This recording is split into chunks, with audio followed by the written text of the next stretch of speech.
नमस्कार, आप देख रहे हैं जनता टीवी और मैं हूं आपके साथ अभिषेक। जनता टीवी परिवार की ओर से आप सभी को कृष्ण जन्माष्टमी की बहुत बहुत बधाई। चलिए आपको हम आज दिखाएंगे कि किस तरीके से देश में और प्रदेश में कृष्णमय माहौल है। कान्हा की नगरी को किस तरीके के सजाया गया है, तो शुरुआत करते हैं।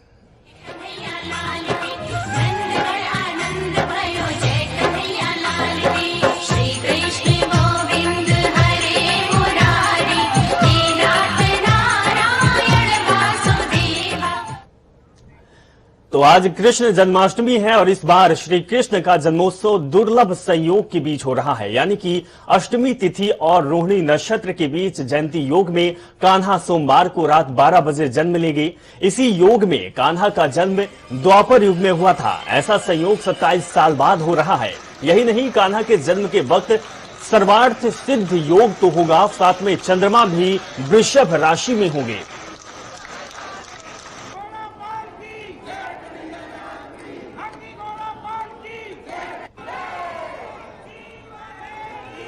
तो आज बहुत ही दुर्लभ दिन है। आज का संयोग बहुत ही अच्छा है क्योंकि इसी संयोग में द्वापर युग में श्री कृष्ण ने जन्म लिया था और वो संयोग आज जाकर मिला है, जहां पर बहुत ही धूमधाम से कान्हा की नगरी यानी मथुरा को सजाया गया है। हम आपको तस्वीर दिखा रहे हैं। तस्वीर में किस तरीके से लोग कान्हा की नगरी में मौजूद हैं और हर कोई आज कृष्ण भक्त में लीन है। लोग जयकारा लगा रहे हैं और अपने लल्ला को पुकार रहे हैं।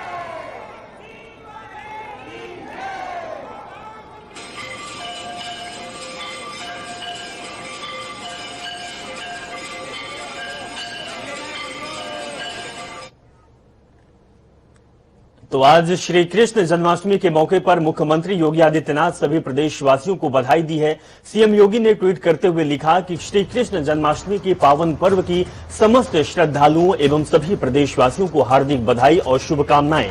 संपूर्ण जगत के पालनहार लीलाधारी भगवान श्री कृष्ण से सभी के कल्याण की कामना करता हूं।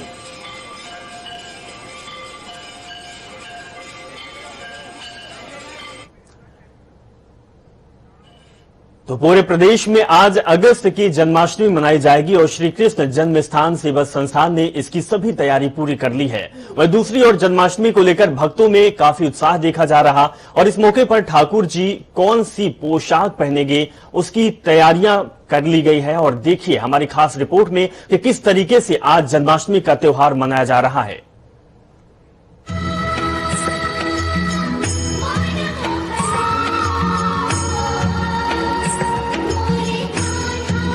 कृष्ण जन्माष्टमी का त्योहार इस साल 30 अगस्त को मनाया जा रहा है। ये त्योहार हिंदू मान्यताओं के अनुसार सबसे महत्वपूर्ण माना जाता है क्योंकि इस दिन ही भगवान विष्णु के रूप में कृष्ण ने धरती पर जन्म लिया था। आज भगवान कृष्ण का जन्मोत्सव पूरा देश धूमधाम से मना रहा है, तो वहीं राजधानी लखनऊ के इस्कॉन मंदिर में भी कृष्ण के पुजारी पूरे हर्षोल्लास के साथ कृष्ण के स्वागत के लिए तैयारियों में जोर शोर से जुटे हैं। श्री कृष्ण के भक्त भी कान्हा के अलौकिक दर्शन के लिए बेताब हैं। हालांकि कोरोना का संकट बरकरार है, फिर भी पूरी सुरक्षा घेरे में श्री कृष्ण के दर्शन करने का इंतजाम किया गया है। जनता टीवी के लिए लखनऊ से जया सिंह की रिपोर्ट।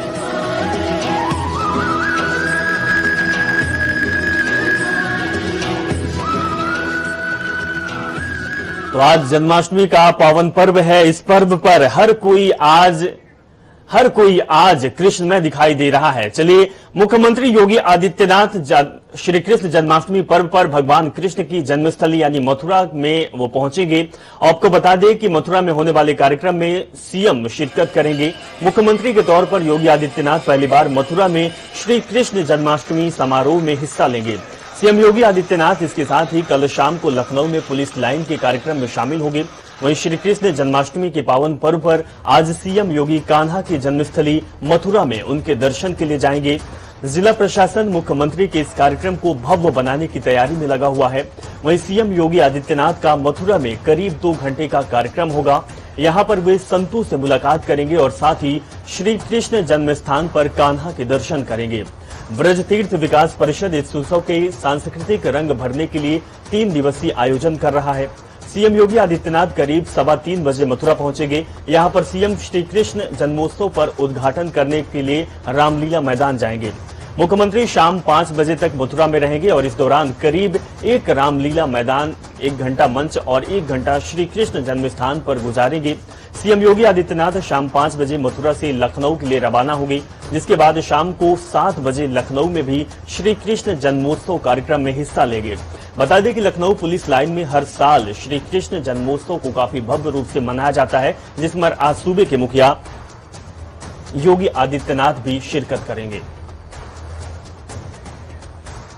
तो सीएम मथुरा जाएंगे और जन्माष्टमी के इस कार्यक्रम में शिरकत करेंगे। साथ में श्री कृष्ण का जिस तरीके से सजाया गया है, उनका दरबार वहां पर मौजूद होंगे, दर्शन करेंगे और इसके बाद सीएम योगी आदित्यनाथ का दौरा लखनऊ का होगा। लखनऊ में भी श्री कृष्ण जन्मोत्सव बड़ी ही धूमधाम से मनाया जाता है, वहां पर भी शिरकत करेंगे। चलिए अब सीधे चलते हैं श्री कृष्ण के जन्मभूमि मथुरा, जहां पर हमारे संवाददाता सुरेश सैनी वहां पर मौजूद है। हम सुरेश सैनी के पास चलते हैं और जानते हैं कि किस तरीके से कृष्ण की नगरी मथुरा को सजाया गया है और किस तरीके से लोगों में उत्साह दिखाई दे रहा है। सुरेश जी, मैं आपको बता दूं, मथुरा को किस तरह से भव्यता से सजाया गया है, सुंदर बनाया गया है और जिस तरह से मैं आपको बता दूं, मथुरा के श्री कृष्ण जन्म स्थान को भी भव्य रूप से सजाया गया है। यहाँ पर हम मौजूद हैं और जिस तरह से सुबह से ही भक्तों का सैलाब जन्मभूमि पर उमड़ रहा है, बड़ी संख्या में लोग आ रहे हैं और मैं अगर बताऊं आपको तो सुरक्षा के लिहाज से भी सभी लोगों को यह चेक किया जा रहा है। चेक करते हुए उन पर यह दिखाया जिससे जो भी उनके पास सामान निकलता है उसको बाहर निकाला जा रहा है, उसके बाद उनको प्रवेश दिया जा रहा है। और गेट पर अगर कोविड की बात करें तो कोविड के नियमों का भी ध्यान रखा जा रहा है। सैनिटाइजर के साथ साथ मास्क लोगों पर ध्यान दिया जा रहा है कि ऐसे लोग अंदर ना जाए जिनके पास मास्क ना हो। वहीं सुबह जिस तरह से मंगला आरती हुई थी, मंगला आरती के बाद ही भक्तों का उत्साह जोश जो है बड़ा देखने को मिल रहा है। एक तरफ मैं आपको दिखा दूं कि ये इतनी लंबी लाइन है जो है भक्तों की, जिसमें घंटों से वो लाइन लगे हैं और अपनी बारी का इंतजार कर रहे हैं कि कब वो भगवान श्री कृष्ण के उस विग्रह के पास पहुंचे, जहां पर भगवान श्री कृष्ण और राधा जी जो है हरिचंद्र का पोशाक पहने हुए हैं, उनको पटवा उड़ाया गया है, रेशमी उनको बांसुरी है, मोर पंख है, उसके साथ साथ राधा रानी का भी बड़ा भव्य जो है उत्सव और जो श्रृंगार किया गया है, जिसके दर्शन के लिए ये लोग लालायित हैं, बड़ी दूर दूर से यहाँ आए और जो कई कई घंटे से लाइन में लगे। उनसे हम बात करते हैं कि कितना उत्साह, किस तरह की उमंग उनको देखने को मिली है। क्या, कहाँ से आए आप? दिल्ली से। क्या कहेंगे यहाँ पर कृष्ण जन्मभूमि का आप दर्शन करने आए, कैसा लग रहा है? बहुत अच्छा आनंद आ रहा है। जन्माष्टमी है, तो वापस हमें आनंद यहाँ पर जो देखा आपने सजावट और मथुरा बहुत ही अच्छा, हर जगह पास पास में सेल्फी पॉइंट लगा रखी है गवर्नमेंट ने, मजा आ रहा है। आप क्या कहेंगे? सर मैं भी इनका जैसे कहूँगा, बहुत मजा आया। कहाँ से आए आप? पानीपत से। क्या कहेंगे मथुरा में जन्माष्टमी मना रहे हैं, किस तरह से मना रहे हैं आप? बहुत अच्छा लग रहा है, बहुत जोर शोरों से मनाया जा रहा है। पीछे झांकियां भी निकल के आ रही है, बहुत अच्छा लग रहा है। तो आपको बता दूं मथुरा को बहुत ही भव्य तरीके से सजाया गया है। हर चौक चौराहे पर लाइटिंग की गई है, सजावट की गई है और वहां पर जगह जगह भक्तों के लिए, श्रद्धालुओं के लिए सेल्फी पॉइंट बनाया गया है, जहाँ पे वह लोग अपने सेल्फी ले सकते हैं और उसके साथ साथ ये लंबी लंबी लाइन। बिल्कुल बिल्कुल सुरेश, जिस तरीके से तस्वीर हम अपने दर्शकों को दिखा रहे हैं, मथुरा में किस तरीके से लोगों में उत्साह दिखाई दे रहा है और दूर दराज से लोग आज कृष्ण के जन्मस्थली मथुरा पहुंच रहे हैं। हम लखनऊ चलते हैं, लखनऊ में भी जानते हैं कि किस तरीके से कृष्ण के जन्माष्टमी पर लोग किस तरीके से त्योहार मना रहे हैं। सुरेश आपके पास वापस आएंगे, मथुरा चलते हैं। अभिषेक यादव हमारे संवाददाता मथुरा लखनऊ से लाइव जुड़े हुए हैं। अभिषेक, नवाबों का शहर किस तरीके से आज कृष्णमय माहौल में लीन है? बिल्कुल, आपको बताना चाहें कृष्ण जन्माष्टमी पूरे धूमधाम के साथ मनाई जा रही है। उत्तर भारत से लेकर के दक्षिण भारत का हर तरफ कृष्ण जन्माष्टमी की धूम है। हम इस वक्त मौजूद है नवाबों के शहर लखनऊ के इस्कॉन मंदिर में, जहाँ की तस्वीरें मैं आपको दिखाने की कोशिश करूंगी। आप देख रहे हैं तस्वीरों में किस तरीके से यहाँ पर सुबह से भक्तों की कतार लगी है, लगातार भक्त आ रहे हैं और जो राधा रमन की यहाँ पर दर्शन कर रहे हैं। आप देख पा रहे हैं टीवी स्क्रीन पर एक किस तरह से यहाँ पर जो बड़ी संख्या में भक्त है और सुबह से आकर के जो राधा कृष्ण के हैं यहाँ पर दर्शन कर रहे हैं और इसके साथ यहाँ पर जो पूरा ये मंच है राधा कृष्ण के यहाँ पर जयकारों को गुंजायमान तस्वीर में आप देख पा रहे किस तरीके से लगातार यहाँ पर भजन कीर्तन भी हो रहे हैं और भी यहाँ पर जो भक्त है भक्तों तो जो आस्था कहीं ना कहीं लगातार श्री कृष्ण में मंत्र मुग्ध है और यहाँ पर देखिए कि सिर्फ भक्त भी लगातार बैठे हुए जो श्री कृष्ण की भक्ति में पूरी तरीके से लयलीन है। आपको बता दें यहाँ पर आज 1008 तीर्थ स्थलों से जल लाया गया, जिसका जलाभिषेक किया जाएगा। पूरा कार्यक्रम यह दोपहर 12 बजे से शुरू होगा, रात में 12 बजे से चलेगा। रात में 12 बजे यहाँ पर श्री कृष्ण का जन्मोत्सव बड़ी धूमधाम के साथ मनाया जाएगा। उसके बाद जो भक्त है उन्हें प्रसाद वितरित किया जाएगा। फिर हम एक बार आपको दिखाने की कोशिश में आप देख पा रहे किस तरीके से सुबह से ही यहाँ पर बड़ी संख्या में भक्त लगातार आ रहे हैं और श्री राधा कृष्ण के दर्शन कर रहे हैं। कुछ भक्त हमारे साथ यहाँ पर मौजूद, हम इनसे भी जानेंगे या फिर किस तरह से दर्शन आ रहे हैं। और आज आप लोग यहाँ पर आए, किस तरीके से यहाँ पर कृष्ण जन्माष्टमी मना रहे हैं? देखो आप देख पा रहे किस तरीके से तमाम भक्त हैं जिनका कहना है बड़े ही धूमधाम से यहाँ पर मनाया जा रहा है। यहाँ पर कुछ महिलाएं भी हैं, आप देख पा रहे किस तरीके से भक्ति में पूरी तरीके से लैलीन, हम इनसे भी जानेंगे किस तरीके से आज आप यहाँ पर श्री कृष्ण जन्माष्टमी मना रहे हैं इस्कॉन मंदिर में। बिल्कुल, और भी यहाँ पर भक्त हैं, देख पा रहे किस तरीके से। बिल्कुल अभिषेक, जिस तरीके की तस्वीर सामने आ रही है तो हर कोई आज कृष्ण की भक्ति में लीन है। वापस चलते हैं मथुरा, जहां पर सुरेश सैनी हमारे साथ जुड़े हुए हैं। सुरेश, मथुरा में किस तरीके का कार्यक्रम का आयोजन किया गया है और जो ये कार्यक्रम चलेगा वो कितने बजे से शुरू हो जाएगा? और साथ में ये भी बताइए कि सूबे के सीएम योगी आदित्यनाथ भी मथुरा आने वाले हैं, तो किस तरीके की तैयारी की गई है? जी मैं आपको बता दूं, उत्तर प्रदेश के मुख्यमंत्री इस बार श्री कृष्ण जन्मोत्सव को 3 दिवसीय बना रहे हैं और जिसको सरकार लगभग 3 दिन के लिए मथुरा को सजाया है, जिसमें आज मथुरा के रामलीला मैदान में देश भर से आए सांस्कृतिक कार्यक्रम कलाकार पेश करेंगे। उसके साथ साथ योगी आदित्यनाथ भी उसमें 3:20 पर यहाँ आने वाले हैं और वो सांस्कृतिक कार्यक्रम का उद्घाटन करेंगे। उसके साथ साथ ही वह श्री कृष्ण जन्मभूमि जाएंगे, जहाँ पर वह श्री कृष्ण जी के दर्शन करेंगे, पूजन करेंगे। उसके साथ ही वह यहाँ से एक जो संकल्प लेने वाले हैं कि धर्म बचेगा तो देश बचेगा, इसको लेकर के भी यहाँ पे तैयारियां की गई है।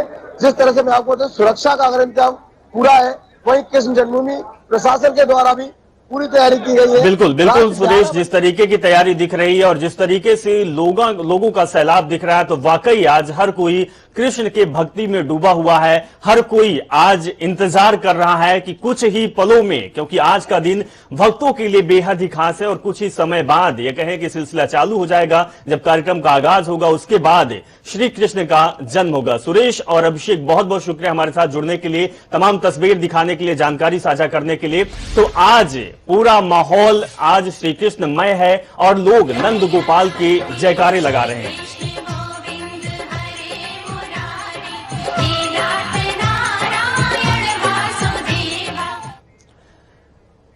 चलिए खबरों में आगे बढ़ते हैं और बड़ी खबर आपको दिखा दें। लखनऊ से बड़ी खबर आ रही है। यूपी में जल्द होगा योगी कैबिनेट मंत्रिमंडल का विस्तार। बीजेपी हाईकमान ने हरी झंडी दिखाई है, सूत्रों से जानकारी सामने आ रही है। बता दें कि सितंबर के पहले हफ्ते में हो सकता है मंत्रिमंडल का विस्तार, इस तरीके की जानकारी सामने आ रही है।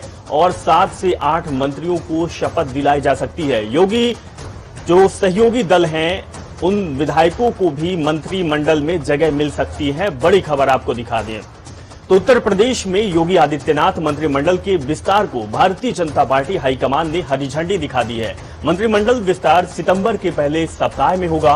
माना यह जा रहा कि भारतीय जनता पार्टी उत्तर प्रदेश में 2022 के विधानसभा चुनाव को लेकर इस बार मंत्रिमंडल विस्तार में जाति और क्षेत्र के गणित का ध्यान रखेगी।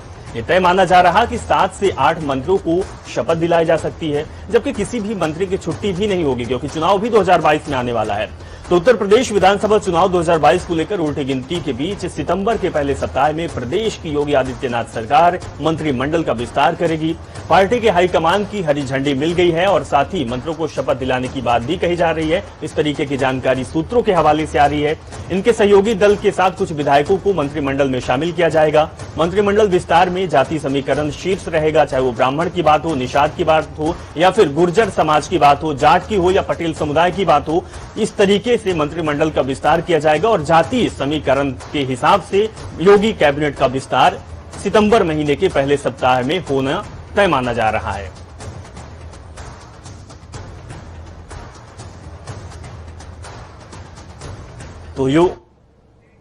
तो एक तरफ योगी मंत्रिमंडल का विस्तार हो रहा है, वहीं प्रधानमंत्री शहरी आवास योजना के लाभार्थियों से मुख्यमंत्री आदित्यनाथ 11 बजे यानी कि अब से कुछ ही देर बाद वर्चुअली संवाद करेंगे। बता दें कि सीएम योगी आदित्यनाथ संवाद करके पूछेंगे कि आवास बना है या नहीं है। वहीं जिला पंचायत भवन में होने वाले कार्यक्रम में करीब 100 लाभार्थियों को कार्यक्रम में बुलाया जाएगा। इस कार्यक्रम में प्रधानमंत्री शहरी आवास योजना के लाभार्थियों से वर्चुअली मुलाकात करेंगे, उनसे बातचीत करेंगे। इस कार्यक्रम के दौरान 2 लाख से अधिक लाभार्थियों के खाते में 1341 करोड़ रुपए की धनराशि ट्रांसफर की जाएगी। तो प्रत्येक नगर निगम के 100 और नगर निकायों में 50 लाभार्थियों को कार्यक्रम से जोड़ा जाएगा, जिसमें सीएम योगी आदित्यनाथ इन लाभार्थियों से वर्चुअली तौर पर यानी डिजिटल माध्यम से संवाद करेंगे। तो वहीं फिरोजाबाद में वायरल फीवर और डेंगू कहर लगातार बरपता जा रहा है। बीते 10 दिनों में यहां 40 बच्चों की मौत हो गई, जिसके बाद सीएम योगी आदित्यनाथ अब खुद यहां की स्थिति का जायजा लेंगे। सीएम योगी आदित्यनाथ फिरोजाबाद का दौरा करेंगे, जहां वो मेडिकल कॉलेज में भर्ती मरीजों, बच्चों के परिजनों से मुलाकात करेंगे। सीएम करीब 1:10 पर फिरोजाबाद पहुंचेंगे। यहां से CM Yogi Adityanath medical college पहुंचेंगे और भर्ती परिजनों के मरीजों से मुलाकात करेंगे, साथ में स्वास्थ्य सेवाओं का निरीक्षण भी करेंगे। CM Yogi Adityanath medical college में 15 मिनट तक रहेंगे। आपको बता दें कि फिरोजाबाद में बच्चों की मौतों का सिलसिला कम नहीं हो रहा। रविवार को 6 बच्चों की मौत हुई है। प्रदेश में 1 सितंबर से मान्यता प्राप्त और अनुमानित मदरसों में भी कक्षा 1 से कक्षा 5 तक की पढ़ाई शुरू हो जाएगी। इसी के साथ कक्षा 6 से 8 तक की कक्षाओं में बीती 23 अगस्त से पढ़ाई पहले से शुरू हो चुकी है। राज्य के अल्पसंख्यक कल्याण मंत्री नंदगोपाल गुप्ता नंदी ने इस मदरसों में कोविड प्रोटोकॉल का अनुपालन करते हुए पठन पाठन भौतिक रूप से शुरू करने की अनुमति दी। उन्होंने बताया कि बेसिक शिक्षा विभाग के परिषदीय विद्यालयों, मान्यता प्राप्त विद्यालयों और अन्य बोर्ड के तहत संचालित विद्यालयों में कक्षा 6 से 8 तक के बच्चों के लिए शिक्षण कार्य 23 अगस्त से शुरू हो चुका है। वहीं कक्षा 1 से लेकर 5 तक के बच्चों के लिए शिक्षक कार्य 1 सितंबर से शुरू किया जाने का निर्णय लिया गया है और साथ में यह भी ध्यान रखा गया है कि जो भी प्रशासन की गाइडलाइन है कोरोना काल को देखते हुए उसका पालन भी करना होगा। राजधानी दिल्ली में डिप्टी सीएम मनीष सिसोदिया ने यूपी सरकार पर जमकर हमला बोला। मनीष सिसोदिया ने कहा कि आजादी के 75 साल बाद भी यूपी में ऐसी सरकार है जो कि शर्मसार करने वाली है। ये एक ऐसी सरकार है जो अपने स्कूलों की दशा तक विपक्षी दलों को नहीं दिखाना चाहती। उन्होंने कहा कि उत्तर प्रदेश की सरकार विज्ञापन के दम पर चल रही है। यहाँ न तो बच्चों को अच्छी शिक्षा मिल पा रही है और न ही लोगों को बेहतर चिकित्सा सुविधा मिल पा रही। उन्होंने कहा कि प्रशासन के दम पर प्रदेश सरकार कुछ भी कर सकती है, तो वह उत्तर प्रदेश की जनता को फ्री बिजली क्यों नहीं दे पा रही। सिसोदिया ने जातिगत जनगणना के बारे में कहा कि हम जल्द ही इस बारे में अपनी रणनीति तय करेंगे। आम आदमी पार्टी धर्म की राजनीति नहीं करेगी और धर्म की राजनीति जो कोई करता है तो बीजेपी करता है, इस तरीके भी मनीष सिसोदिया ने बात कही है।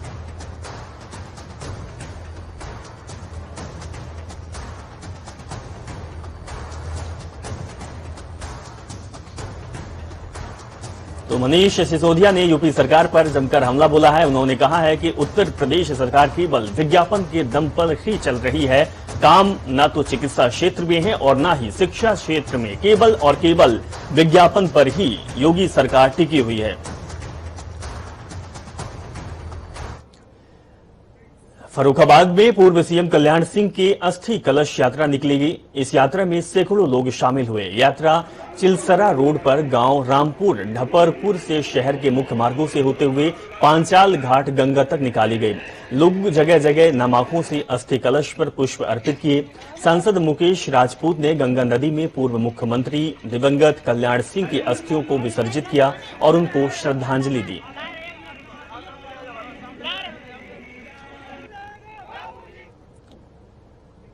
उत्तर प्रदेश के कुशीनगर और महाराजगंज जिले में तबाही मचा चुकी बाढ़ का खतरा अब और बढ़ सकता है। नेपाल से निकलने वाली नारायणी गंडक नदी की धार पर नियंत्रण के लिए बनाए गए वाल्मीकि बराज से बीती रात करीब यानी कि 5 लाख क्यूसेक पानी गुजरने की संभावना है। इसे लेकर बिहार के अलावा कुशीनगर और महाराजगंज के जिलों में अलर्ट भी जारी कर दिया गया। एहतियात के तौर पर नारायणी नदी के किनारे के लिए गांवों को अलर्ट कर लोगों को सुरक्षित स्थानों पर शरण लेने की सलाह भी दी गई है। साथ में प्रशासन ने पूरी तैयारी भी कर ली है। हम आपको 5 तस्वीरें दिखा रहे हैं उत्तर प्रदेश की, जो कि वाराणसी, श्रावस्ती, लखीमपुर खीरी, बहराइच, बिजनौर और झांसी की तस्वीरें हैं, जहां पर हर जगह जल ही जल दिखाई दे रहा है। तो बाढ़ किस कदर कहर बरपा है। ये हम आपको तस्वीर दिखा रहे हैं। तस्वीर देखकर आप समझ सकते हैं कि झांसी में भी ऐसा लग रहा है कि जैसे नदी हो। ये जमीनी हकीकत यही है। बिजनौर में भी हर जगह जल ही जल दिखाई दे रहा है। बहराइच में किसानों की फसल खराब हो चुकी है, जलमग्न हो चुकी है। लखीमपुर खीरी और श्रावस्ती का ही यही हाल है। तो हर जगह पानी ही पानी दिखाई दे रहा है, जिसकी वजह से लोगों को और किसानों को भारी समस्याओं का सामना करना पड़ रहा है। तो प्रदेश में लगातार हो रही बारिश अब लोगों के लिए खतरा बन रही है। हर जगह पानी ही पानी नजर आ रहा है, जो कि हम आपको तस्वीर भी दिखा रहे हैं। सड़कों पर सैलाब है, घरों में मलबा दिख रहा। वहीं मुहाना, शारदा, घाघरा और नदियों में बाढ़ का कहर बरप रहा। स्थानीय लोगों का कहना है कि शासन प्रशासन के अधिकारी देखने तक नहीं आ रहे। बताया भी जा रहा है कि लोग इस वजह से परेशान हैं, लेकिन लोगों की मदद के लिए कोई आगे नहीं बढ़ रहा। इसी बीच एक बड़ी खबर आ रही है लखनऊ से। प्रदेश में बारिश थमने का नाम नहीं ले रहा। थमते गड्ढे भरने का महाअभियान भी चल रहा है। पीडब्ल्यूडी विभाग सड़कों को दुरुस्त करने के लिए यह अभियान शुरू किया है। पीडब्ल्यूडी ने सभी जनप्रतिनिधियों से प्रस्ताव मांगा है। बता दें कि अब गड्ढों को भरने की कवायद शुरू होगी और पीडब्ल्यूडी इसके लिए अब जनप्रतिनिधियों से भी प्रस्ताव मांगा है। विभाग ने सड़कों को गड्ढा मुक्त करने की योजना बनाई है और बता दें कि अब जो बाढ़ से गड्ढे हुए हैं उनको भरने का काम किया जाएगा।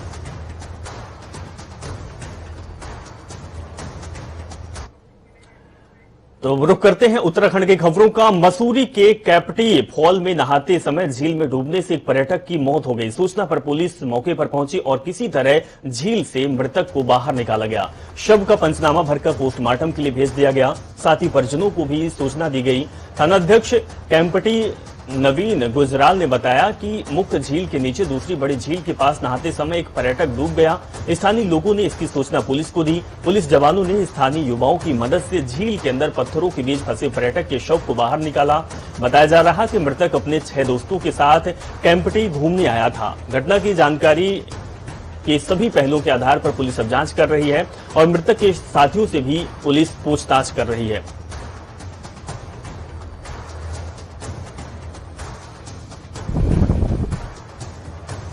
7 लोग जिनमें नीरज, कल्याण, जितेंद्र, सोनू, नागेंद्र, संदीप और मृतक अरविंद, ये प्रातः सुबह 4 बजे के आसपास कैंपटी फॉल पहुंचे। यहाँ इन्होंने होटल में एक रूम लिया। थोड़ी देर आराम और नाश्ता करने के बाद ये करीब 10 बजे ठीक नीचे वाले तालाब में नहाने के लिए पहुंच गए। संभवतः ये जो इनके साथी है और आसपास के जो लोग बता रहे थे, ये फोटोग्राफी के लिए तालाब की ऊपर चट्टान में चढ़ गए। वहां अत्यधिक फिसलन होने के कारण इसका पैर फिसल गया और ये सिर के बल नीचे जो चट्टान जो वो है तालाब है उसमें काफी धारदार चट्टाने हैं, वहां इसका सिर टकराने से और ये उसमें फिर उठ नहीं पाया और गहरे पानी में डूब गया। चलिए अब सीधे मसूरी चलते हैं, जहां हमारे संवाददाता नीरज सिंह हमारे साथ जुड़ गए हैं। ज्यादा जानकारी उनसे लेते हैं। नीरज सिंह, एक बड़ा हादसा हुआ है, क्या कुछ जानकारी सामने आ रही? हादसे की वजह का क्या खुलासा पुलिस ने किया है अभी तक? क्या है आपके पास अपडेट? तो देखिए, आपको बताना चाहूंगा, क्षेत्र है जिला पड़ता है, लगभग 18 किलोमीटर का एक पर्यटक स्थल है, जहाँ पर ये उत्तर प्रदेश से ये 7 लोग जो है दोस्त हैं अपने साथ मसूरी आए थे। और मसूरी आकर के जब ये कैंपटी फॉल में गए तो हालांकि पुलिस प्रशासन ने काफी व्यवस्था कर रखी है वहाँ पे, क्योंकि बारिश का मौसम है, बारिश बहुत तेज हो रही है, तो फ्लो जो है फॉल का वो बहुत तेज था। तो पुलिस ने हालांकि मना भी किया था, लेकिन फिर भी अलग अलग तालाबों में नहाने के लिए चले गए थे, जहां पर कि जब पानी गिरता है तो उसका जो जिस जगह पे गिरता है वो गड्ढा हो चुका था वहां पे। अनजाने में वो व्यक्ति वहां पर चला गया और जहां पर बाहर नहीं निकल पाया उससे, क्योंकि गहराई ज्यादा थी, जिसकी वजह से मौत हो गई है। हालांकि जो कैंपटी पुलिस के जो इंचार्ज है, थाने इंचार्ज है नवीन जुड़ाल जी, उन्होंने ये कहा है कि मामले की जांच की जा रही है। जी हाँ, चलिए नीरज, बहुत बहुत शुक्रिया जानकारी के लिए। खबर पर नजर बनाकर रखिएगा। अगली खबर का रुख करते हैं। उत्तराखंड में बारिश का दौर लगातार जारी है। प्रदेश की राजधानी देहरादून, गढ़वाल से लेकर कुमायूं मंडल में कई इलाकों में झमाझम बारिश हुई। वहीं मौसम विभाग ने प्रदेश के गढ़वाल और कुमायूं मंडल में सोमवार को भी बारिश की संभावना जताई।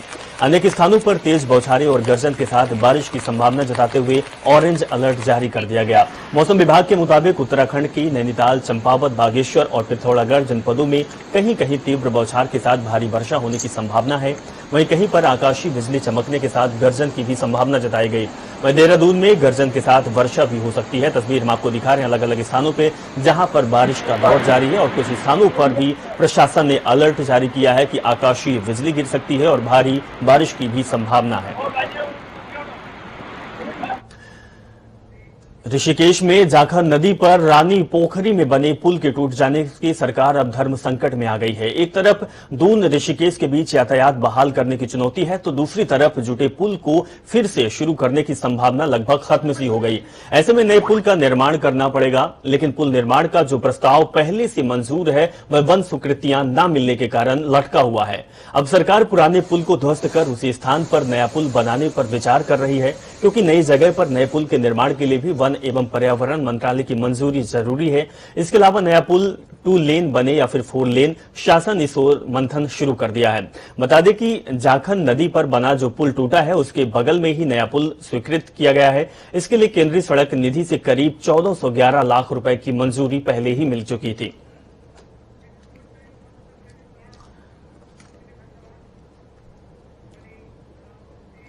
चलिए इस खबर के साथ फिलहाल इस बुलेटिन में बस इतना ही और खबरों के लिए आप जुड़े रहें और देखते रहें जनता टीवी। नमस्कार।